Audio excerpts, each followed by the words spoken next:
ഒരു സമാനമായ കേസ് ഇതിനു മുമ്പ് സമാനമായ കേസ് ഇതിനു മുമ്പ് കേരളത്തിൽ ഉണ്ടായിട്ടേ ഇല്ല. ഇല്ലില്ല, മുകേഷ് ഉൾപ്പെടെ ഒന്നിനും ഇതുമായി താരതമ്യം ചെയ്യാൻ പറ്റില്ല. അതാ ഞാൻ പറഞ്ഞത്, താരതമ്യം ചെയ്യാൻ പറ്റില്ല എന്ന്. നിങ്ങൾ മുകേഷിൻ്റെ പേർ തന്നെ പറഞ്ഞു, അത് പറയാം. പക്ഷെ ഇതുമായി താരതമ്യം ചെയ്യണ്ട, അതാ പറഞ്ഞത്. ഇത് താരതമ്യം ചെയ്യാൻ പറ്റുന്നൊന്നുമല്ല അത്.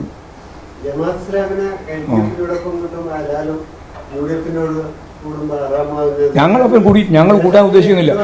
ലോകത്ത് മുഴുവൻ ഇസ്ലാമിക രാഷ്ട്രം വേണമെന്ന് പറഞ്ഞ് നടക്കുന്ന ജമാഅത്ത് ഇസ്ലാമിനെ ഞങ്ങൾ എപ്പോഴും കൂട്ടുപോകും. ഒരു ദേശാഭിമാനി ഒഴിച്ചൊരു എഴുതിയില്ല. നിങ്ങൾ പലതും പറഞ്ഞുകൊണ്ടിരിക്കുക. ഒരു 98 ഇല്ല, 96 ഇല്ല. വെറുതെ പറയുക. ഞങ്ങൾ ശരിയായ നിലപാട് ഞാൻ സ്വീകരിച്ചില്ല. ഇതിൻ്റെ വെറുതെ ആവശ്യമില്ലാണ്ട് അതിനുള്ളിലൊന്നും കയറി കളിക്കണ്ട. ഏത് പഞ്ചായത്താണ്? മൊഗ്രാപുത്തൂർ എനിക്കറിയുന്ന പഞ്ചായത്ത് തന്നെയാണല്ലോ. ഞാൻ ഇവിടെ തന്നെ ഉണ്ടായിരുന്ന ആളാ. എന്നെ മൊഗ്രാപുത്തൂരൊന്നും പഠിപ്പിക്കണ്ട. നിങ്ങൾക്കറിയില്ലേ? നിങ്ങൾക്ക് അറിയുന്നതിനെക്കാട്ടി മുമ്പ് എനിക്ക് അറിയുന്ന ഏറ്റവും പ്രധാനപ്പെട്ട കേന്ദ്രമാണ് ഈ മൊഗ്രാപുത്തൂർ. അവിടെ പാർട്ടി ബ്രാഞ്ച് ഉണ്ടായിരുന്നില്ല അവിടെ. എന്നിട്ട് വേണ്ടേ ഭരണത്തിലേക്ക് വരേണ്ട ആലോചിക്കാൻ? മൊഗ്രാപുത്തൂർ ആരെ? അല്ലല്ല, വർഗീയ ശക്തികളാണ്. അതിൽ ഏറ്റവും പ്രധാനപ്പെട്ട വർഗീയ ശക്തി ഭൂരിപക്ഷ വർഗീയതയാണ്. അതിൻ്റെ ഒപ്പം തന്നെ ഉള്ള പ്രധാനപ്പെട്ട ശത്രു ഈ ജമാഅത്ത് ഇസ്ലാമി ഉൾപ്പെടെ ന്യൂനപക്ഷ വർഗീയതയാണ്.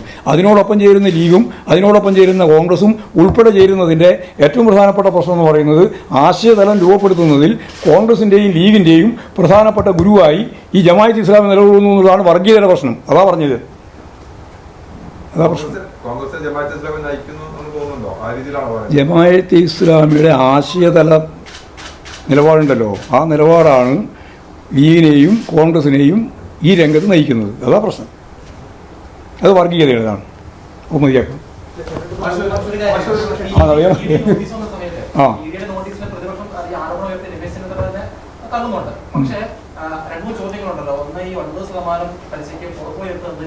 ഇതിനെപ്പറ്റി അറിയിക്കുന്നത് ബോർഡിനെ പറ്റിയല്ലേ? ബോർഡിനെ പറ്റി നോട്ടീസ് ഇല്ല, അത് മനസ്സിലായില്ല നിങ്ങൾക്ക്? അത് മനസ്സിലാവാണ്ട ചോദിക്കുന്നത്. ബോണ്ടിനെ വെറുതെ പറയണ്ട. ബോണ്ടിനെ പറ്റിയല്ല പ്രശ്നം. ഇപ്പോൾ വന്ന നോട്ടീസ് വന്നത് ബോണ്ടുമായിട്ട് ബന്ധപ്പെട്ടതല്ല. ബോണ്ടിൻ്റെ ഭാഗമായിട്ട് എടുത്ത പണം ചെലവാക്കിയതുമായിട്ട് ബന്ധപ്പെട്ട കാര്യത്തെ സംബന്ധിച്ചാണ് ചോദിച്ചിട്ടുള്ളത്. അതിനാണ് കൃത്യമായി മറുപടി പറയുമെന്ന് ഐസക്കും പറഞ്ഞിട്ടുള്ളത്. മുഖ്യമന്ത്രിക്കും യഥാർത്ഥത്തിൽ ഒരു കാര്യവും പറയാനില്ല, ഒരു മറുപടിയും പറയാനില്ല. നേരത്തെയും പറയാനില്ല. ഇപ്പം തോമസ് ഐസക്കിന് കുറേ കാര്യം നിങ്ങൾ പറഞ്ഞല്ലോ. കോടതി പോയപ്പോൾ ചോദിച്ചല്ലോ തോമസ് ഐസക്ക്, എന്താണ് എൻ്റെ പേരിൽ ചോദ്യം ചെയ്യാനുള്ളത്? ഇന്നേരം വേണ്ടിയില്ലല്ലോ. പറഞ്ഞോ?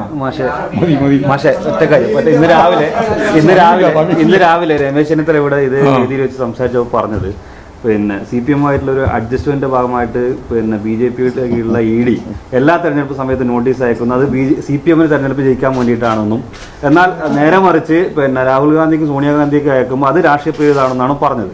അപ്പോൾ അതിലൊരു നിലപാടുണ്ട്. രണ്ടും ഒരേപോലെ തന്നെയാണ് സംഭവം. രാഷ്ട്രീയ പാർട്ടികൾക്കെതിരായിട്ട് കടന്നാക്രമണം നടത്തുകയാണ് എന്നുള്ളതിന് കോൺഗ്രസ്സുകാർക്ക് അംഗീകരിക്കാൻ സാധിക്കുന്നില്ല. അവർക്കെതിരായിട്ട് വരുന്നത് ഈ പറയുന്ന രാഷ്ട്രീയ പ്രേരിതം. ഞങ്ങൾക്കോ ഇടതുപക്ഷ പ്രസ്ഥാനങ്ങൾക്കോ അല്ലെങ്കിൽ ഇന്ത്യയിലെ തന്നെ മറ്റ് രാഷ്ട്രീയ പാർട്ടികൾക്കോ എതിരായിട്ട് വരുമ്പോൾ കെജ്രിവാൾ ഉൾപ്പെടെ വന്നല്ലോ, അതൊക്കെ വരുമ്പോൾ അതല്ല അവരുടെ പ്രശ്നം. അതാണ് ഈ ഇരട്ടത്താപ്പാണ് കോൺഗ്രസ് എടുത്തുകൊണ്ടിരിക്കുന്നത്. നോട്ടീസ് വന്നതുകൊണ്ടാണ് കഴിഞ്ഞ നിയമസഭാ തെരഞ്ഞെടുപ്പിൽ നേട്ടമുണ്ടാക്കിയത് എന്നാണ് പറഞ്ഞത്. ഇപ്രാവശ്യം തദ്ദേശഭരണ സ്ഥാപനങ്ങൾ പമ്പിച്ച് നാട്ടുണ്ടാക്കുന്നില്ല ഇതിൻ്റെ അർത്ഥം.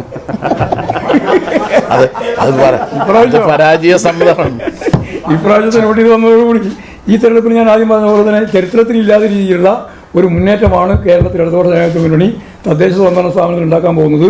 അതിൻ്റെ തുടർച്ചയായിട്ട് നടക്കാൻ പോകുന്ന അസംബ്ലി തെരഞ്ഞെടുപ്പിൽ 3ാം ടേമിലേക്ക് ചരിത്രത്തിലാദ്യമായി ഇടതുപക്ഷ ജനാധിപത്യ മുന്നണിയോട്ട് പോവുകയും ചെയ്യും. അതിൻ്റെയും ഗ്യാരണ്ടിയാണ് ഈ തെരഞ്ഞെടുപ്പ്. 2036